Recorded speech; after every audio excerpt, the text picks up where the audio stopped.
Hello, folks. Welcome to another episode on It Takes a Village podcast. I just want to share with you a special guest, somebody I've known for the last several years to the basketball world, but he actually holds the title of superintendent of West Vancouver School District. Chris was previously elementary and school principal, and before that, or after that, I should say, a deputy superintendent of West Vancouver Schools. Known for being a progressive voice, Chris has been featured by Maclean's magazine as one of the top 100 young Canadians to follow. Was also named top 10 Canadian newsmakers in educational tech. He is a writer and a presenter. He has his own blog called Culture of Yes, and that focuses a lot on infusing technology in the classroom. Mr. Kennedy, thank you for joining me on this episode. Thanks, Dan. No, this will be fun. Looking forward to chatting. Yeah, I'm looking forward to it. I mean, I see you on the basketball court once a year, and we get to chat and catch up a little bit. But I'm hoping this conversation sheds light some of the experiences that you have and some of the things that you've seen, given that our districts are pretty far apart. But can you give us a little insight to who Chris Kennedy is? Yeah, for sure. And we connect on basketball because I think we both believe that there's a whole lot that goes into what a school is about, and then part of that is the extracurricular parts. And so that's one of my favorite parts about giving back every year. Yeah, you kind of covered the background. This is year 30 for me in education. I high school teacher, and I've done both an elementary and secondary principalship. And then I guess what distinguishes me now is I've been about 16 years in the superintendent role, so probably one of the longest serving in the country in terms of that role. And I'm still excited and I love it every day, and still interesting work. And I never would have imagined that I would be doing this when I started 30 years ago. But super excited by still what we do, and then and also still love all those other things around it. You talk about the basketball, and I'm pretty involved in athletics, and I have 4 kids, and they've been very involved in school sports, and so it's nice to be connected in that part of the world too. Yeah, I mean, 30 years, I had no idea. Is retirement close to the edge for you, or what? No, No. I love the work. So maybe it's not in the immediate plan. I'm not going to be one of those guys counting down staff meetings. Those ones that tell you they have 18 staff meetings till they retire. That will not be me. I got too much energy in terms of coming to work every day still. I love that. I have a list of targeted questions for you. I'm hoping we can run through those together. Were there people that kind of helped you along the way? Like, who were your mentors as you're kind of becoming a leader in the province here? Yeah, so first of all, I guess the other piece that I should say about myself is that I'm a little bit born into it. My parents are both teachers. My grandparents, all of them were teachers. And so what I saw from my parents was just how much joy they got out of the work, how much time they put into it. I always knew it was a really hard job right from a young age. And then saw all the extras they did. My mom's a music teacher. My dad he did all the musicals at the school, did some coaching as well. And so I just saw the full package of schooling. And so that was all, that was a really big part of growing up. And for me was just seeing, getting tagging along with my parents to this events at their schools. And that's how I came to realize what school was about. And then more recently, how I ended up in this kind of work was from a very new teacher's time on, I was lucky to work with some really great administrators. Like, I never would have contemplated that, I don't think, in university or going into teaching, that this is the kind of work I would want to do. But I had just like the best mentors, school principals, mentors, Gail Semanek and then Kent Chappell. And then later on, some district leaders I got to work with that really, I just saw the power. I saw the power in the classroom, but then I saw, wow, these people are making a real difference in their work as well, and really inspired me to consider doing things outside the classroom as well. Hmm. I mean, there's a handful of you in the province, and like you said earlier, across the country for superintendents. In terms of grand scheme of systems for the educational world, what kind of, like, first of all, how does somebody get into this role? But then also, like, there's got to be obstacles or barriers. I know there's a little bit of politics that go along with it, but can you run through maybe some things you have to be mindful of as you take that journey? Yeah, I think, I think in any admin jobs, I think it's really important that you don't try to navigate like the path to it. Like, there's no one natural pathway. I got into this actually. I was assistant superintendent at 31 or 32, and superintendent by 34, 35. But that's not like that's one path. There's so many different pathways in terms of leadership. I just think you shouldn't. Some people try to figure out what the natural route is, and I think that's hard. I think what is unique about the superintendency is you are the one employee of the board, which is a unique situation, right? And so, superintendents get fired every year. That is part of the reality of the work. So it is a bit more of a political job. Um, I think being attuned to the local politics and the more broad politics is really important. I think that relationship that superintendents build with their board is really important. And no two communities are the same. And so I think what a superintendent looks like in Langley looks different than what it looks like in West Vancouver or elsewhere in the province. You got to be attuned to the sort of the history of your community, the local politics, and then what your values are and what you bring to it. Hmm. Thank you for sharing that. Um, I know you're doing a blog yourself. It's been ongoing. I think it's one of the things that kind of highlights who Chris Kennedy is, and it's one of the blogs that I frequently read. And I have a lot of aha moments when I read it. I'm like, oh man, like how come like everybody else isn't thinking this way too? But what are some of the things other than your blog that you're doing to pay it forward to others? Yeah, culture of yes has been like the biggest blessing, one of the biggest blessings in my life. I got into it not really knowing what I was doing. It was 2009 I started blogging, and I didn't really know where I was going to go with it. But now it's become this great collection of thinking over 16, 17 years of time. And that's super valuable for me. Like I've watched how my thinking has changed and shifted over this period of time. I love looking back and think these are the kind of topics of the day, and some of them are the same. Some of the values are the same, but the topics are slightly different. And so that's been the blog has been super helpful for me. And for me, it's if I have a legacy, it's hopefully that will live on, and sort of the thinking around that. And people can, I'm always flattered when people come up to me and go, I read your post, and they'll reference something from 8 or 9 years ago, the post that Mm, you wrote about swimming, or your post you wrote about this, or about Stuart Shanker, or whatever the post is. And they go, it really moved my thinking. And so that's like, when someone comes up to me and go, I read your blog, or I read this post, I love that.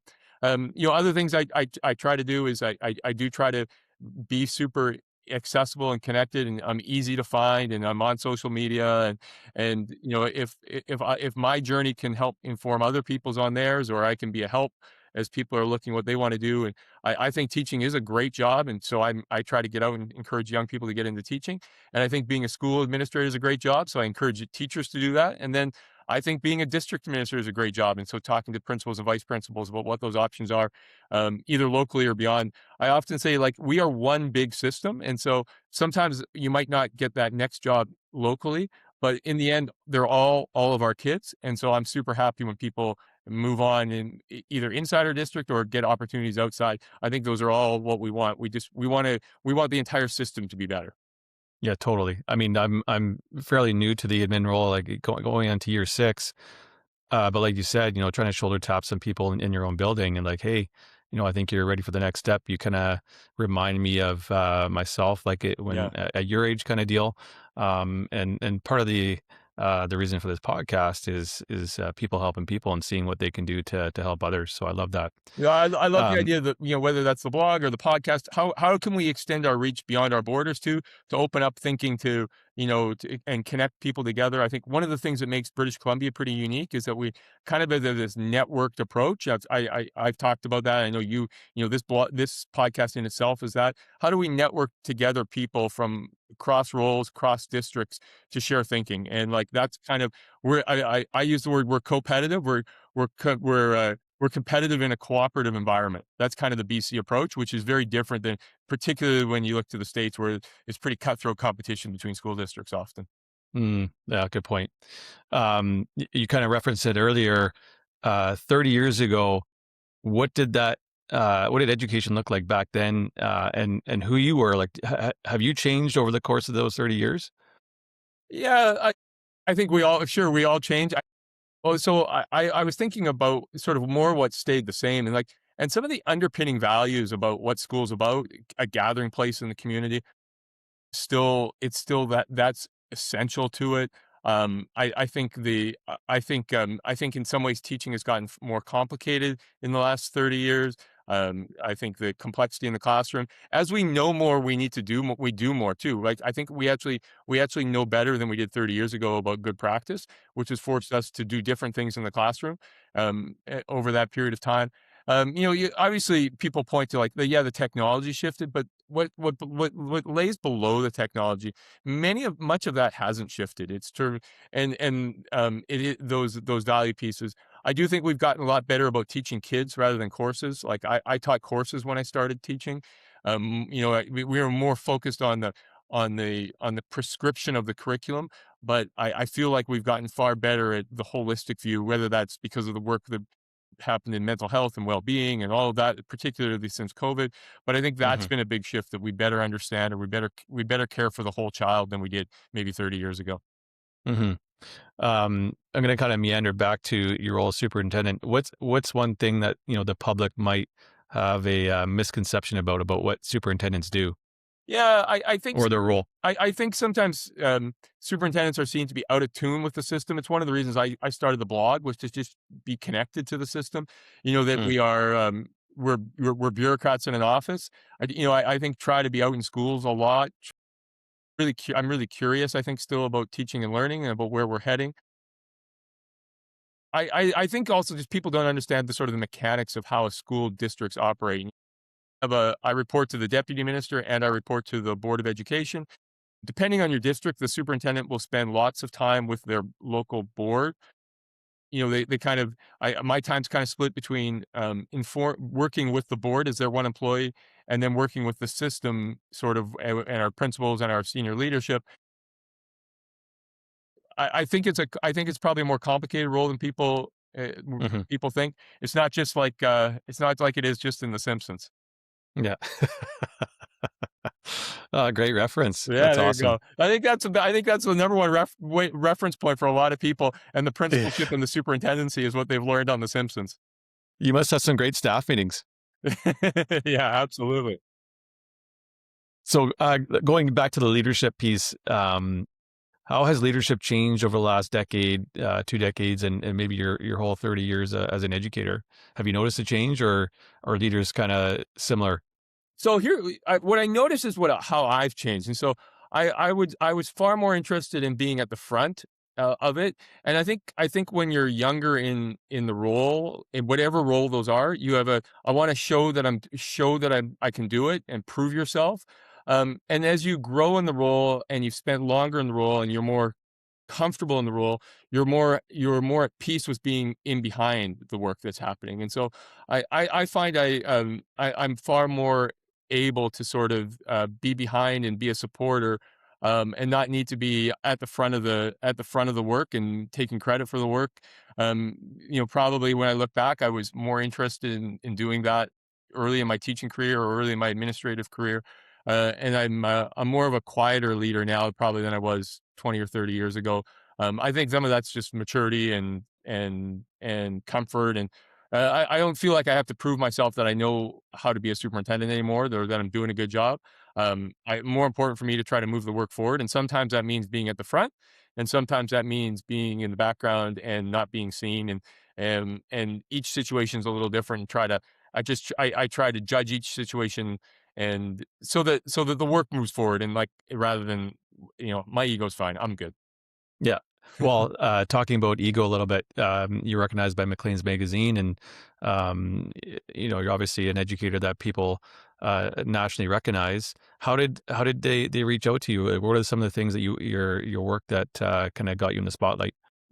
So a couple things. I think one is definitely the all the technology work. And so early on, I was a pretty big early, as a teacher, using websites in the classroom, and that was the big, that was new, Hmm. right? We didn't have tech, we were building websites or using websites in the classroom, and then as a principal, kind of the Web 2.0 era. And the blog has allowed me to share our story, and I think there is just as many there are great stories everywhere, but because the blog has some reach, it's allowed us to share the West Vancouver story in a pretty prominent way, and that's helped, I think, bring some attention to our district, and in turn that I've gotten some nice attention out of that. And no doubt, I think just some of those other that I'm not just those other interests and ways I volunteer my time, and so from whether that's basketball or other athletics pieces, like that was part of the McLean's piece too, was just in terms of coaching and sports administration and those other areas that are really important to me. Uh, I'm always impressed by what people's passions are beyond what the core of their job is, because Hmm. I think that's there's some of the most inspiring things are often are how they spend their time just on the edges of their job. Because one of the other things I noticed about this work is there are multiple right ways to do this work, whether that's a Hmm. school administrator, a teacher, or a superintendent. And so I'm always interested how people spend their time. Heck, I wrote a whole doctorate on how superintendents spend their time. And so, I'm really curious about where they put their energies, because it says a lot about who they are, and it also tells you a lot about what's important and what they value. Hmm. I mean, it's my wife and I kind of joke at home. I always use the expressions "there's a thousand ways to skin a cat" because she doesn't like the way I load the dishwasher sometimes. But I think I do a pretty good job. It's effective. But I think we undersell how much opportunity we have to customize the work to our passions. Like school administrators, the best school administrators, principals, and vice principals I know, take some of the things they're passionate about, whether those are about the arts or service learning or about cooperative, groupings or whatever they're passionate about, and they find ways to infuse that in their schools. And just like you do in the classroom when teachers have a passion for a particular area. And the same thing holds true at superintendency. Yeah, there are some things that are required. There are required parts of our work, but I think it's a cop out sometimes we all make when we say, "Well, it is the job." Well, mm, I mm, think the job is a little bit what we make of it too. yeah, for sure. And I think a good comparison is teachers and the curriculum, right? Like it's so broad, but I think that's a benefit to you in more ways than it's a con because there's so much flexibility and opportunity there, kind of like what you said. But It's a great model for what we want young people. We want young people to be not just, when you talk about what's different than 30 years ago, we don't need everybody learning the same stuff in the same way in the same amount of time anymore. hmm. We're smarter than that now. And, Hmm. similarly, we don't need every teacher being on the same page of the textbook every day. Uh, some people use more technology, some will use less. Some will use different activities. Like that's all good. We don't need sameness. We don't need a bunch of McDonald's franchises. That's not Hmm. what we're looking for schools. We more diversity, which promotes creativity and critical thinking. We'll get to the technology piece in a few minutes because that's one area that I'm super interested in that I know you have a lot of expertise with. But I just want to focus on the kids for a few moments. I'm not a firm believer that kids have changed. I think the way that adults have approached maybe situations with kids maybe have changed a little bit. In from your perspective, what are students struggling with the most, that adults should be, focusing on? Yeah, I think what we've seen is, I've come to understand this whole wellness, mental health conversation in a completely different way in the last decade. And like you, I'm not sure that kids are different or we've shifted in terms of our understanding, in the last period of time. And so, I think we are recognizing kids come to school with very different experiences and backgrounds, and treating them with a sameness is doing them a disservice, and that we have to personalize and individualize, and we have to connect with them.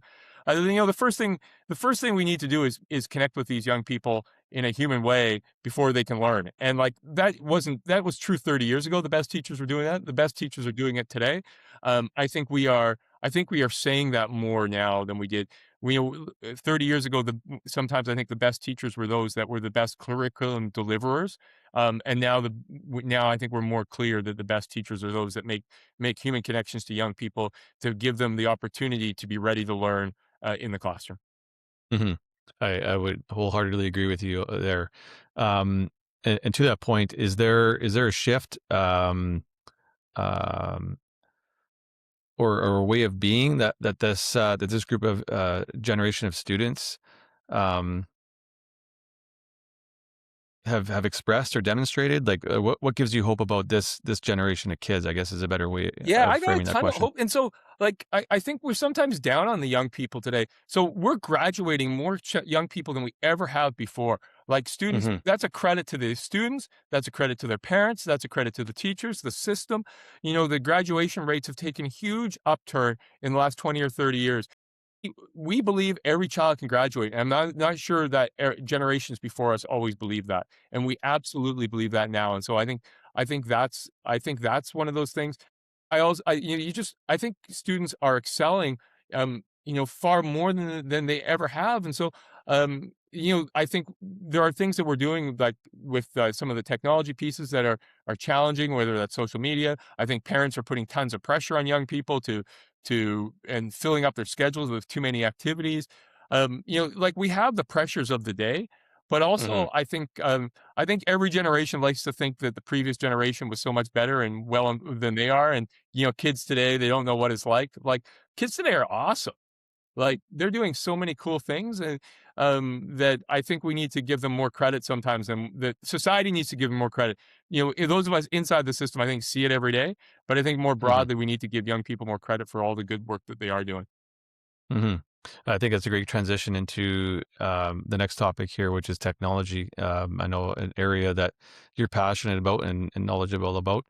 Um, let's dive into AI for a couple minutes here.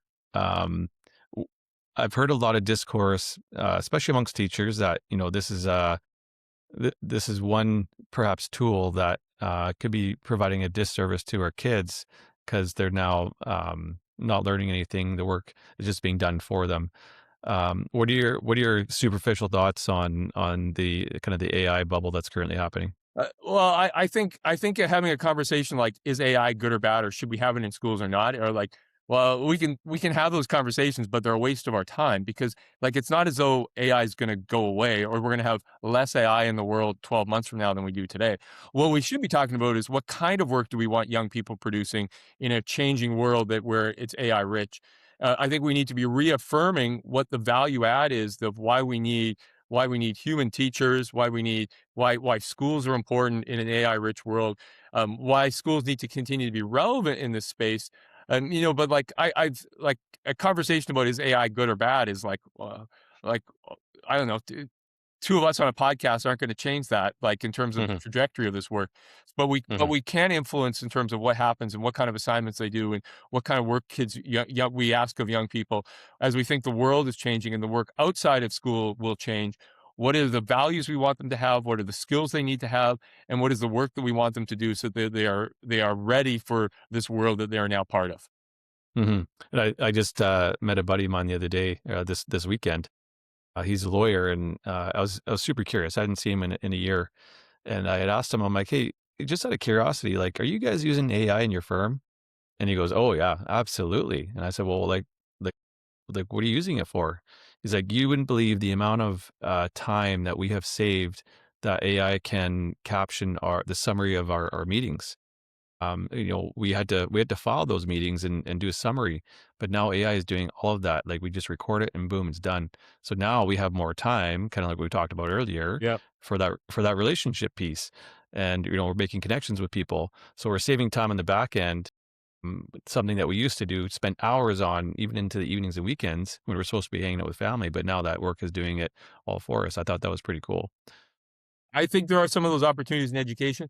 I'm finding I am using technology less now with AI than I used before, because the speed at which I can do many processes has gotten faster, and so that's freeing me up to do non-technology based activities more often.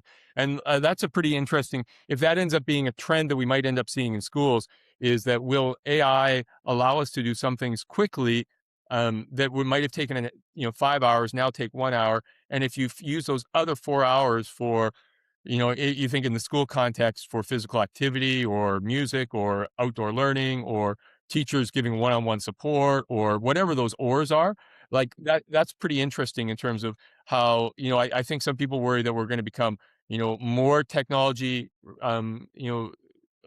tethered, but maybe we'll be less tethered to it because of AI. Hmm. And kind of a follow up question: do you think there like are there any, are you guys experiencing any pitfalls with AI in your district? I think so. So here's what I always frame it around risk and possibility. So what worries me about AI right now, yeah, is the safety and security and some of those pieces just around how we share data. I think as we become friendly with chatbots, I think we are too at ease to share data that we shouldn't be sharing in ways.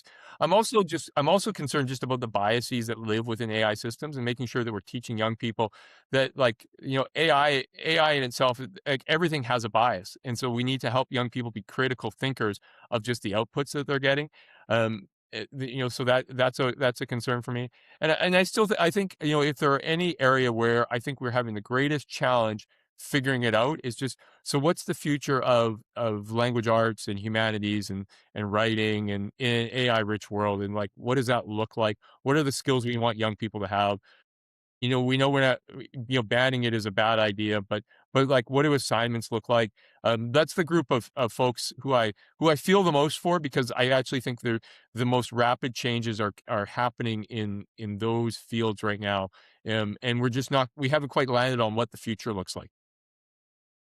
Kind of a curious question for me is the provincial phone restriction working in your district? Are you guys using phones as a tool? Like, what's happening out your way? Yeah, so what we're finding is, so I was skeptical about how well the phone restrictions would work. I found the feedback's been generally positive. Where that elementary schools we don't see them at all, which is great. Which cleaned that up a little bit, and in high schools, I think there is a greater ease at doing activities now that are not that allow them to be more present. And then it's what it's forcing is it's forcing the adults to be far more intentional when we're using technology. Most of our students bring their own devices, which are something other than a phone. So I always found phones were not even when we were using phones for learning, they're not the ideal device. Usually, it's a larger slate like an iPad or a laptop. That's a better device usually for learning, something that's easy to write on. That's typically how we still engage in classrooms, and so I've come to see the phone restriction has been well received, uh, and I would say has been a net positive in terms of what we've seen in our schools. It's interesting. I want to say 2000, and don't quote me, 2012, 13 is when social media was on the rise. But then you see a correlated increase in depression in young students. Jonathan Haidt has his book out, the Anxious Generation, which I'm sure you're familiar with. But what's your take on students having social media before the age of 16? Is that something you guys talk about at all? Yeah, like so here's where I've had a shifting view. I'm actually more open to what Australia's done now than I was 5 years ago. The limiting of social media till a later age.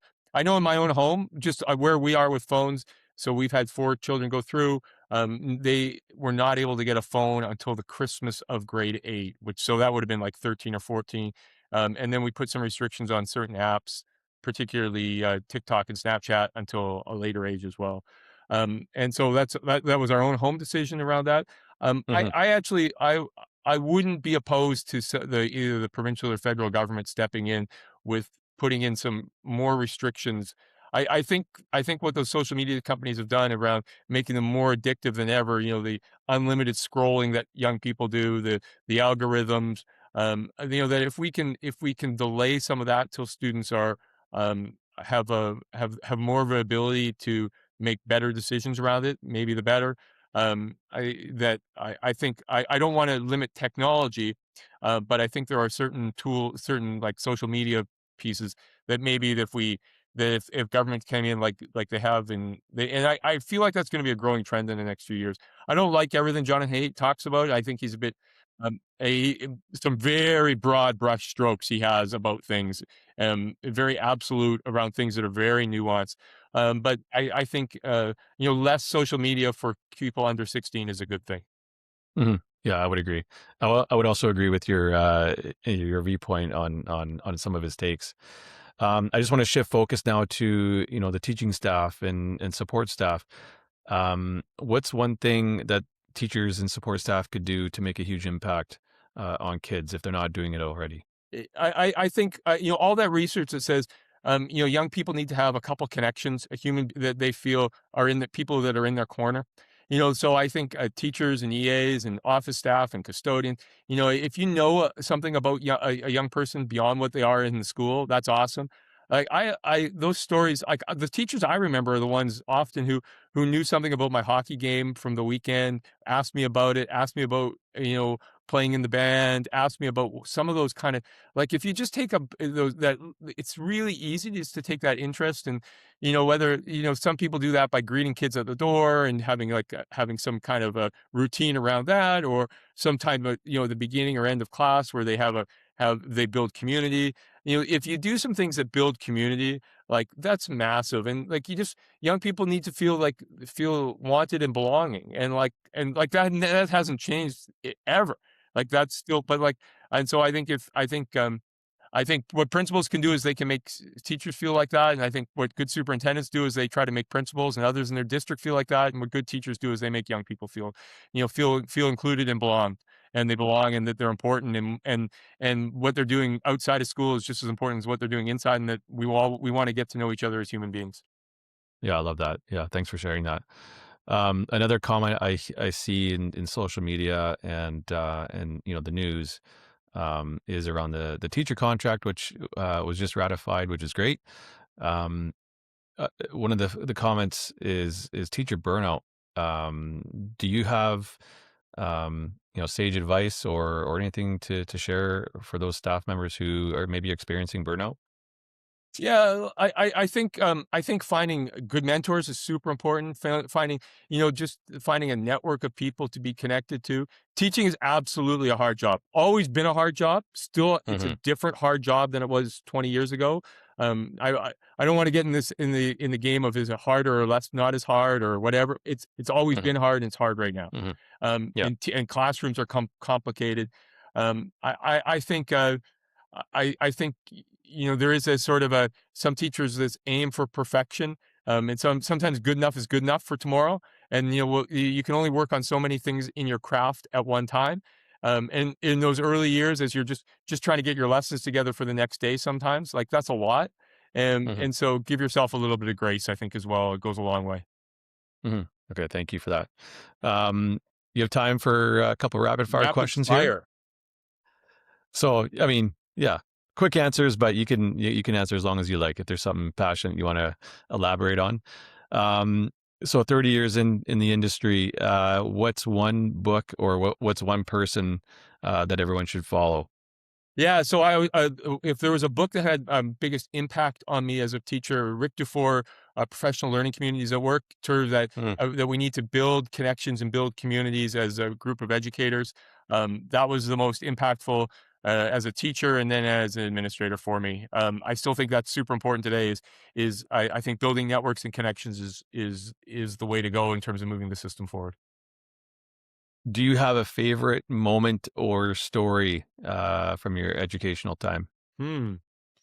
Um, I guess I leap first of all to sort of some of the sports ones. Those are easy, right? Like, Yeah, yeah. I've had some of my greatest moments outside the classroom in terms of coaching a few different sports, but mostly basketball, and coaching teams at the provincial championships.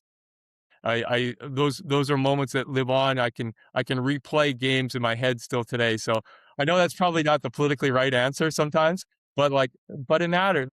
Those matter to those young people, and when I see them 30 years later, they still matter today. So I'm pretty proud of all those of what we did. Some of those teams that did really well at provincial championships, and that I love that I'm still connected to some of those people 30 years later. I just want to I'm curious now. How do you feel? Because you're heavily involved with basketball, but how do you feel the state of youth basketball, high school basketball is in BC right now? Again, I think sometimes we think the sky is falling, but maybe it's not. I think we have more young people playing basketball than we maybe ever have, boys and girls. That's a good thing. Yeah, Hmm. like, I'm not. I think there are too many people out trying to make a buck, and too many people making promises that they can't deliver on for young people, and too many parents that have stars in their eyes about what's possible.